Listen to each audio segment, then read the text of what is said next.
हाँ, निबंध है तुलसी के सामाजिक मूल्य। अब आगे देखिए, इसका अंतिम पाठ आज हम पढ़ेंगे। यहाँ से देखिए, कबीर जैसी तुलसी की एक सामान्य दार्शनिक भूमि है, उसी के अनुरूप उनके साहित्य की सामाजिक वस्तु में बहुत बड़ी समानता है। यानी ये लोग बेसिकली एक जैसे ही इनके विचार थे। इनकी दो दर्शन की जो भूमि है, ये जो दार्शनिक विचार हैं वो एक जैसे ही हैं, इनमें ज़्यादा विरोध नहीं था। ये विरोध बाद के लोगों के द्वारा किया गया। भक्ति आंदोलन अखिल भारतीय सांस्कृतिक आंदोलन था। इस आंदोलन की श्रेष्ठ देन थे तुलसीदास। ये सारे भारत में फैला था। तुलसीदास इसके श्रेष्ठ कवि थे। उन्होंने निर्गुण और सगुण मतावलंबियों को एक किया। ऊपर लिखा ना, देखो, अगुण सगुण दुई ब्रह्म स्वरूपा, यानी निर्गुण और सगुण दोनों उसी ब्रह्म के स्वरूप हैं। अकथ अगाधि अनादि अनुपा, अगाध यानी जिसको नापा, जिसकी गहराई बहुत ज़्यादा हो, अनादि जिसके शुरुआत का पता नहीं हो, अनुपा यानी जो अनुपम हो, अकथ जिसको कहा नहीं जा सके। तो ऐसे होते हैं। अगुण निर्गुण और सगुण दोनों एक ही हैं, कहने का मतलब ये है। अब नीचे आइए दोबारा। उन्होंने निर्गुण पंथी और सगुण मतावलंबियों को एक किया। उन्होंने वैष्णव और शाक्तों को मिलाया। वैष्णव यानी विष्णु को मानने वाले, शाक्त यानी शक्ति को मानने वाले। उन्होंने भक्ति के आधार पर जनसाधारण के लिए धर्म को सरल और सुलभ बनाकर पुरोहितों के धार्मिक एकाधिकार की जड़ें हिला दी। तुलसीदास जी मानवीय करुणा के अन्यतम कवि हैं। उन्होंने उनके राम दीन बंधु हैं। सबरी गीद सुसेवकनी यानी सबरी और गीद जैसे सेवकों को सुगति की न रघुनाथ, उनकी भी गति कर दी राम ने, जाति नहीं देखी उनकी। सबरी और गीद। निषाद समाज का परित्यक्त अंत्यज यानी शूद्र नीचे वर्ण का माना जाने वाला, राम के लिए भरत संभ्राता है। निषाद को कहता है तुम मम प्रिय भरत सम भाई, तुम मेरे प्रिय भरत के समान भाई हो। निषाद जो जिसको टच भी नहीं किया जाता था, उस ज़माने में अछूत समझा जाता था, उसको भरत के समान भाई बताते हैं। राम वनवासी कोल किरात राम के दर्शन से प्रसन्न होते हैं। आभीर जवन किरात खस स्वपचादि जो अछूत समझे जाते थे, सभी राम के स्मरण से मोक्ष लाभ करते हैं। अभीर हो, चाहे यवन हो, चाहे किरात हो, चाहे खस हो, चाहे स्वपच हो। तुलसी स्वयं अपने को निम्न जनों में शामिल करते हुए कहते हैं, जातिहीन अग जन्म मही मुकुत कीन असनारी, मेरी जाति नीची समझी जाने वाली थी। मुक्ति मेरी मुक्ति, कीन असनारी किसी स्त्री के द्वारा मेरी मुक्ति हुई, यानी इनकी पत्नी रत्नावली ने तो इनको मुक्ति दिलाई थी। महामंद मन सुख चहसी, ऐसे प्रभु विसारी, मेरा मन बहुत मूर्ख है जो सुख चाहता है, ऐसे प्रभु को विसार करके भूल करके। कोई नारी की पराधीनता को पहचानने वाले, उसके दुख से द्रवित होने वाले कवि हैं, वही लिख सकते थे। कत विधि सृजी नारी जगमाही, पराधीन सपने सुख नाही। जनकपुर, क्यों भगवान ने नारी को बनाया? सृजी यानी बनाया, जगमाही यानी दुनिया में, क्योंकि जो पराधीन होता है उसको सपने में भी सुख नहीं मिलता। जनकपुर सीता का घर, चित्रकूट जहाँ भरत राम को लेने आए थे वनवास के बाद, अयोध्या, सभी जगह सर्वत्र यानी सभी जगह शूद्रों और अंत्यजों जो निम्न जातियों में जन्म लेने वाले थे, ऐसा माना गया, ऐसे माने जाते थे। के साथ स्त्रियां ही सबसे अधिक राम के निकट रहती हैं। तुलसीदास ने भारतीय समाज के अनुपम चित्र दिए हैं। मंदिर में देवी पूजा के लिए जाती हुई सीता, शिव का विवाह, वृद्ध दशरथ और युवती कैकेयी का प्रेम, राम का वनवास, राम रावण का युद्ध, प्रत्यक्ष और अप्रत्यक्ष रूप से उन्होंने यथार्थ जीवन के विभिन्न चित्र दिए हैं। इन चित्रों के साथ उन्होंने आदर्श समाज का मानचित्र भी मिला दिया है, जिससे आज तक लोग सुखी समाज को राम राज्य कहते हैं। राम राज्य एक आदर्श है, एक आदर्श का मानचित्र भी मिला दिया है, यानी ऐसा समाज होना चाहिए, ये उनकी विचार है, उनका विचार है। तुलसीदास की वाणी मूलतः पीड़ित किसान कृषक जनता की वाणी है। यह वाणी अप्रत्यक्ष रूप से विनय पत्रिका में अपनी अपार वेदना से हृदय को द्रवित कर देती है। विनय पत्रिका तुलसीदास की रचना है। इसमें वो किसानों की पीड़ा और अकाल का बहुत ज़्यादा वर्णन करते हैं। कवितावली में प्रत्यक्ष रूप से किसानों के उत्पीड़न की चर्चा है। दोहा है, खेती न किसान को, भिखारी को न भीख बली, बनिक को न बनिज न चाकर को चाकरी। इस छंद में उन्होंने दरिद्रता को रावण कहा है। दारिद्र दसानन दबाई दुनी दीन बंधु, तुलसी हाहा करी, इसके आगे की लाइनें हैं। यानी दरिद्रता रूपी रावण ने, दसानन यानी रावण ने दबा लिया है हमको। तुलसीदास कहते हैं कि चारों तरफ हाहाकार मचा हुआ है। वे स्वयं जानते थे कि आग ही बड़वागी ते बड़ी है आग पेट की, यानी समुद्र की आग से भी बड़ी आग होती है पेट की। और काशी में महामारी का वर्णन इसी यथार्थवादी धारा के अंतर्गत किया है। तुलसीदास ने राम को उपास्य मानकर आस्था का भवन निर्मित किया था। किंतु कष्ट सहते सहते एक बार तुलसीदास की आस्था भी डिग गई थी। उन्होंने दुखी होकर कहा था, क्यों न कछु, मैंने कुछ नहीं किया जिंदगी में, करीबो न कुछ, कहीबो न कुछ, मरीबो ही रही हो, बस मरता ही रहा हूँ जिंदगी भर, आज तक कुछ नहीं किया, नहीं किसी से कुछ कहा है। इससे उनके मर्मांतक कष्ट की कल्पना की जा सकती है। जो अंदर तक भेद दे, मर्म का भी अंत कर दे, दिल को तोड़ दे, हृदय को तोड़ दे, खत्म कर दे, उसको बोलते हैं मर्मांतक। मर्म का भी जो अंत कर दे, हृदय का भी अंत कर दे। भक्ति साहित्य निराशाजन्य साहित्य नहीं है, यद्यपि उसमें निराशा भी है। यह स्थापना कि मुसलमानों के शासनकाल में पराधीनता के कारण लोग भक्ति और निराशा के गीत गाने लगे अवैज्ञानिक है। और किसकी है यह उदाहरण? रामचंद्र शुक्ल की। रामचंद्र शुक्ल ने कहा कि मुसलमानों के आगमन से भक्ति आंदोलन आया है, तो उसको काट रहे हैं ये, कि ऐसा नहीं है। भक्ति आंदोलन तो तुर्कों के आक्रमण से पहले का है। गुप्त सम्राटों के युग में भी वैष्णव मत का प्रसार होता है, और तमिलनाडु भक्ति आंदोलन का केंद्र रहा, जहाँ मुसलमानों का शासन नहीं था। स्वयं अनेक संतों ने इस आंदोलन में, मुस्लिम संतों ने इस आंदोलन में योगदान दिया, तो हम कैसे कह सकते हैं कि ये मुसलमानों का देन है, उनके आगमन से भक्ति आंदोलन आया, जैसा कि शुक्ल जी ने कहा है।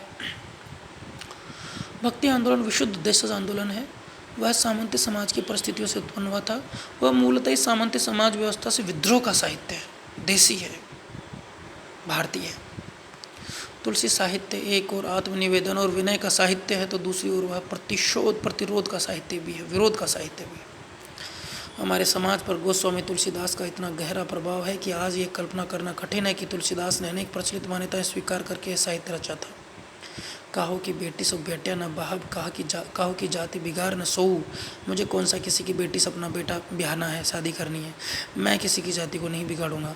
ये तुलसीदास की पंक्ति है, और इस पंक्ति से, इन जैसी उक्तियों से ही पता चलता है कि उन्हें काशी नगर में तीव्र विरोध का सामना करना पड़ा था। लोगों ने उनका विरोध किया था, बहुत तीव्र विरोध किया था। राम के सम्मुख ही विनम्र और करुण स्वर में बोलने वाले कवि औरों के आगे सर हमेशा ऊंचा रखते हैं। जिन्हें उनकी कविता नापसंद हो, उन्हें काक कहें कलकंठ कठोरा, कव्वे तो कोयल के कंठ को कठोरी कहेंगे, ऐसा कहकर वे अपने विरोधियों को चुप कर देते हैं। आत्मत्याग करने वाले की सर्वश्रेष्ठ व्यक्ति मानते हैं, आत्मत्याग करने वाले को सर्वश्रेष्ठ कवि व्यक्ति मानते हैं। भक्त के पास अपना कुछ नहीं होता, इसलिए राम ते अधिक राम कर दासा, राम से बड़े तो राम के दास होते हैं। जब भरत चित्रकूट जाते हैं, तब बादल उनके लिए ऐसी शीतल छाया करते हैं जैसे राम के लिए भी नहीं करते, क्योंकि राम ते अधिक राम कर दासा, राम से ज़्यादा तो बड़े तो राम के भक्त हैं। सामंत समाज के साहित्य की सबसे बड़ी कमजोरी होती है निष्क्रियता, यानी वो कुछ करता नहीं है, उसमें नयापन नहीं होता। जबकि तुलसी का साहित्य निष्क्रियता का साहित्य नहीं है। धनुर्धर राम रावण का वध करने वाले पुरुषोत्तम है, समुद्र उनकी विनय नहीं सुनता, तब वो कहते हैं भय बिन हो न प्रीति, बिना डर के भय के प्रेम भी नहीं होता का मंत्र सिद्ध करते हैं। तुलसी का साहित्य जीवन की अस्वीकृति का साहित्य नहीं है। वे उन लोगों का मजाक उड़ाते हैं जो काम क्रोध भय के मारे रात को नहीं सोते। जागे जोगी जंगम जति जमाती ध्यान धरें, डरें और भारी लोभ मोह काम को के, यानी इनके उर में, हृदय में भारी लोभ है, मोह है, कोह काम है, क्रोध है, काम है, इसलिए ये लोग डरते हैं, जागते हैं और ध्यान धरते हैं। केवल राम का भक्त चैन से सोता है। सोवे सुख तुलसी भरोसे एक राम के, काम क्रोध मद लोभ बुरे हैं किंतु आवश्यक भी हैं, भेद है मर्यादा का। नारद मोह रावण की काम भावना का अमर्यादित, नारद का मोह और रावण की काम भावना अमर्यादित है।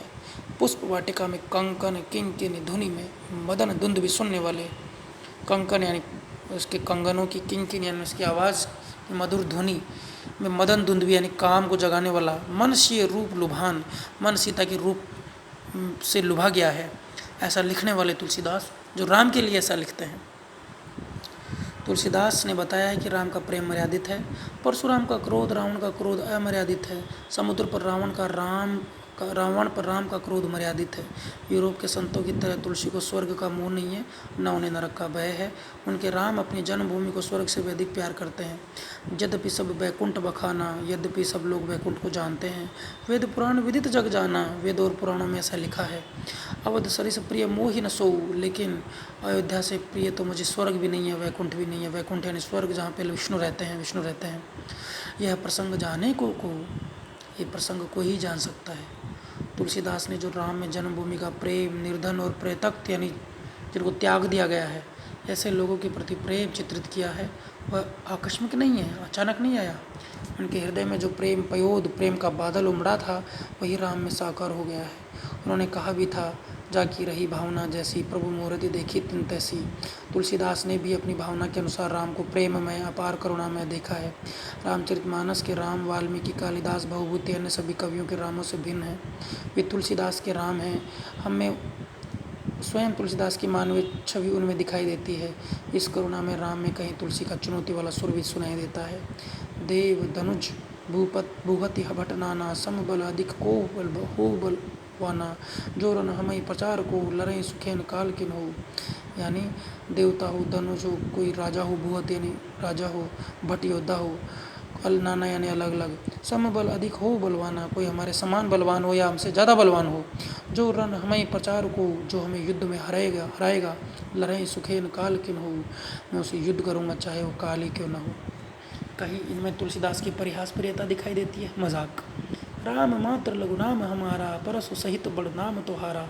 मेरा तो छोटा सा नाम है राम, तो आपको तो बड़ा नाम है परशुराम। ये मजाक उड़ाइए परशुराम की। ऊपर की लाइन में भी परशुराम से कहते हैं राम की, चाहे कोई भी हो, चाहे स्वयं काल ही हो, चाहे मेरे से ज़्यादा बलवान हो, उससे मैं लड़ाई करूँगा। लक्ष्मण में यही परिहास प्रियता कुछ अधिक मात्रा में चित्रित की गई है। लक्ष्मण ज़्यादा मजाक करते हैं, उसी प्रकार उनमें क्रोध की मात्रा भी अधिक है। विनय पत्रिका के तुलसी की इच्छा भरत के चरित्र पर है। तुलसी ने जैसे समस्त संसार को सिया राम में देखा था, वैसे ही रामचरित के हर पात्र में, रामचरितमानस के हर पात्र में तुलसी के मानस का कुछ न कुछ अंश विद्यमान है। तुलसी के मन का, मानस यानी मन का। तुलसी का काव्य संस्कृति का अभिन्न अंग बन गया है। उनके समकक्ष संसार का कोई दूसरा कवि नहीं है जिसे साधारण जनता ने इस तरह अपना लिया हो। उनके नाम के साथ कोई बड़ा पंथ नहीं जुड़ा।